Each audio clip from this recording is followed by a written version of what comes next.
정부가 정확히 요구하는 거는 이런 것 같아요. 금리 인상은 하지 말고 한도는 줄여라. 근데 은행은 금리를 안 건들고 어떻게 가계부채를 줄일 수 있냐. 제가 생각을 했을 때 금리는 올리지 않고 한도를 줄일 수 있는 방법은 없나 생각해보면 아예 없는 건 아니에요.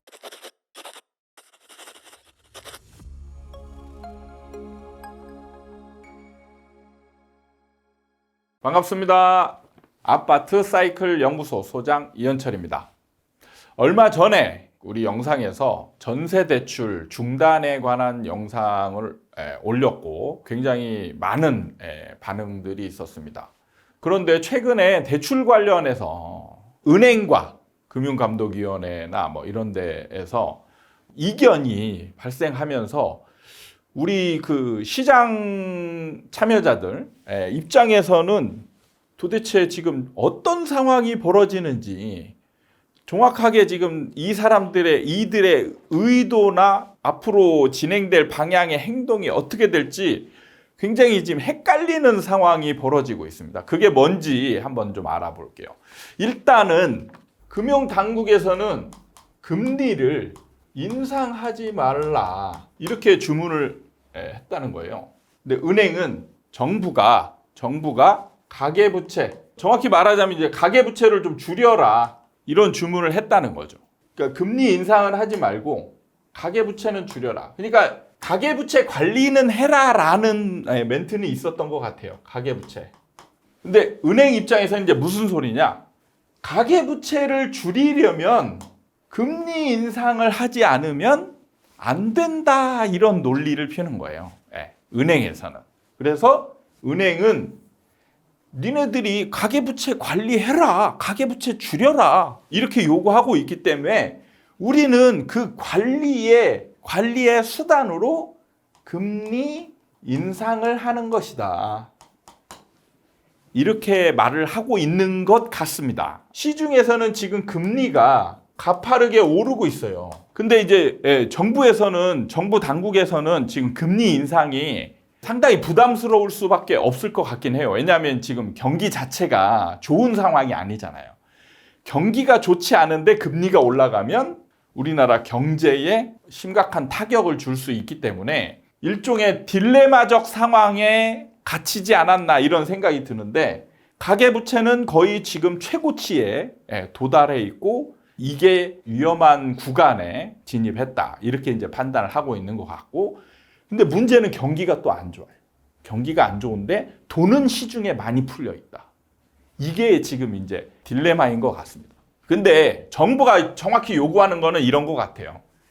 금리 인상은 하지 말고 한도는 줄여라. 이거 같습니다. 근데 은행은 금리를 안 건들고 어떻게 가계부채를 줄일 수 있냐. 이제 이거를 지금 다툼을 하고 있는 것 같아요. 근데 금리 인상을 하면 가계부채가 왜 줄냐면 지금 DSR이라든지 뭐 이런 것들하고 연동이 돼 있어요. 그래서 금리를 올리면 한도가 그냥 줄어들게 돼 있습니다. 자연스럽게. 근데 제가 이제 생각을 했을 때는 좀 은행이 과한 반응, 특히 이제 여기서 지적이 나오는 게 은행이 이자 장사한다. 이자 장사를 좀 심하게 한다. 이런 얘기가 지금 나오고 있습니다.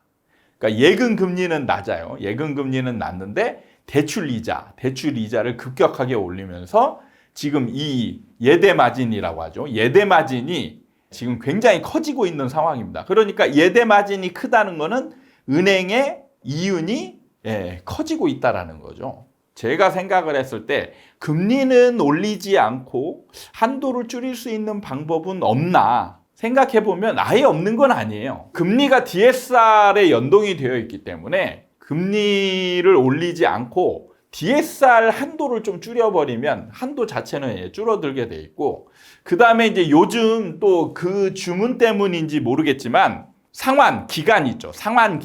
상환 기간을 줄이면 한도가 줄어듭니다. 상환 기간. 그래서 지금 요즘에 어저께인가 제가 뉴스에 봤는데 국민은행에서 이제 이런 발표를 했어요. 상환 기간 50년짜리는 이제 아예 없애겠다. 그 다음에 40년짜리도 없애겠다.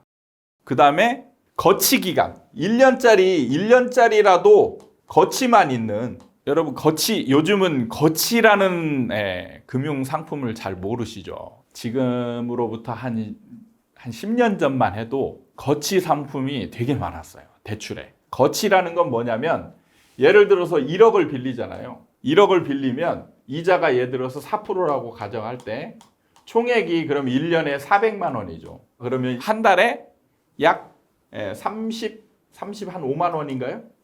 대략 이 정도를 이자를 내는 거예요.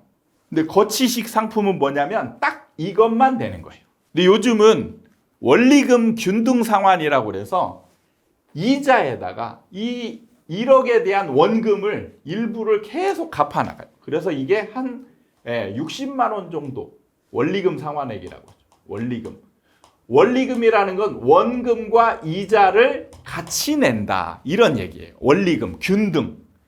금액은 매달 같게. 처음 낼 때는 원금이 굉장히 작아요. 처음 낼 때는. 원금이 작고 이자가 많고 시간이 갈수록 원금이 많고 이자가 줄어드는 그런 구조로 되어 있습니다. 이 60만 원 안에는. 그러니까 요즘은 이런 상품만 있어요. 요즘은 이런 상품만 있습니다. 거의. 옛날에는 이런 상품이 주였어요. 거치식.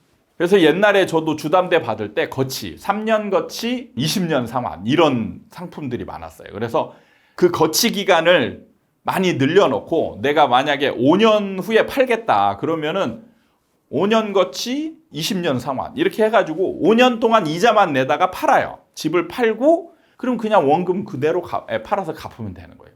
사실 부동산 투자자 입장에서는 거치식 상품이 굉장히 좋습니다. 굉장히 좋아요. 이자만 내니까 부담도 없고. 근데 이런 거를 없애겠다.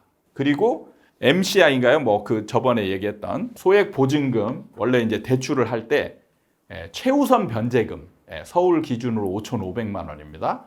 서울 기준으로 5,500만 원의 최우선 변제금을 빼고 대출을 해줬는데 이거를 보험을 들어요. 보험을 들면 한도만큼 또 늘려서 이 5,500만 원을 또 대출을 또 해주는 거예요. 보험을 들으면. 근데 이 보험 적용도 안 되겠다. 그러니까 금리를 올리지 않고 이렇게 한도를 줄일 수 있는 방법들이 있어요. 그래가지고 지금 시중은행에서 지금 이런 방법을 쓰고 있습니다. 며칠 전에 갑자기 정부가 우리는 금리 올리라고 한 적 없는데 야 금리 왜 자꾸 금리 올리는 거야? 금리 좀 올리지 마. 이런 타이틀 기사가 나왔어요.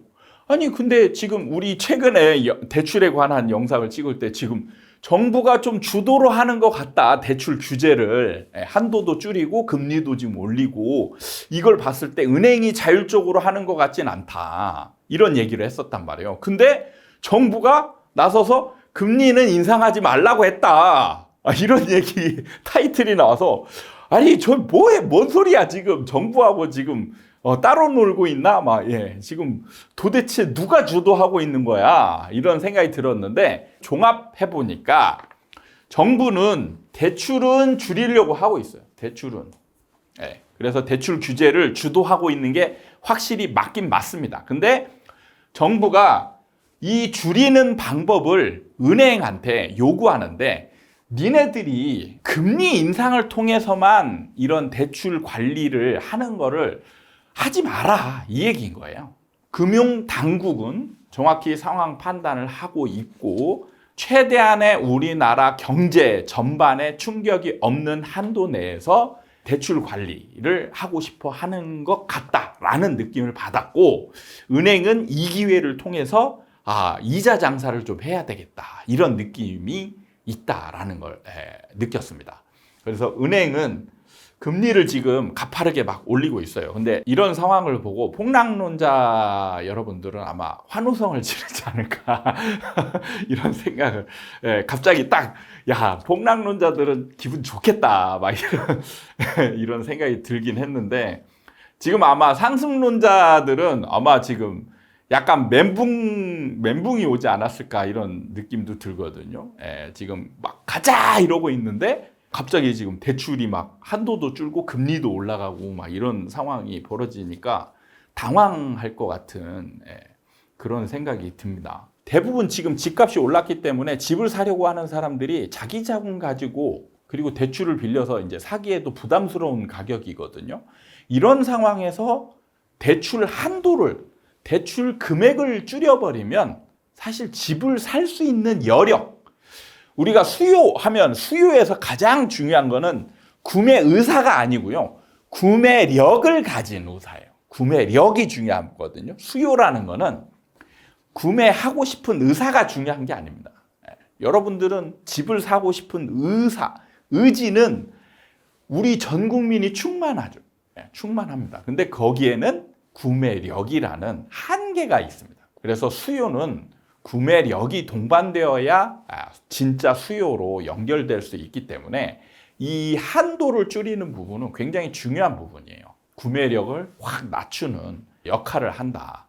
이런 면에서 정확한 부동산 규제가 들어가고 있다. 이런 상황으로 인지하시면 좋을 것 같습니다. 부동산 시장은요, 과열되면 정부가 개입할 수밖에 없다. 이게 불변의 진리인 것 같습니다. 좀 혼란스러울 수 있는 상황들이 벌어지고 있는데 여러분들도 같이 공부하면서 상황이 어떻게 돌아가나 지켜보는 것도 공부가 충분히 되지 않을까 이런 생각을 하면서 오늘 영상은 여기서 마치도록 하겠습니다. 잠깐!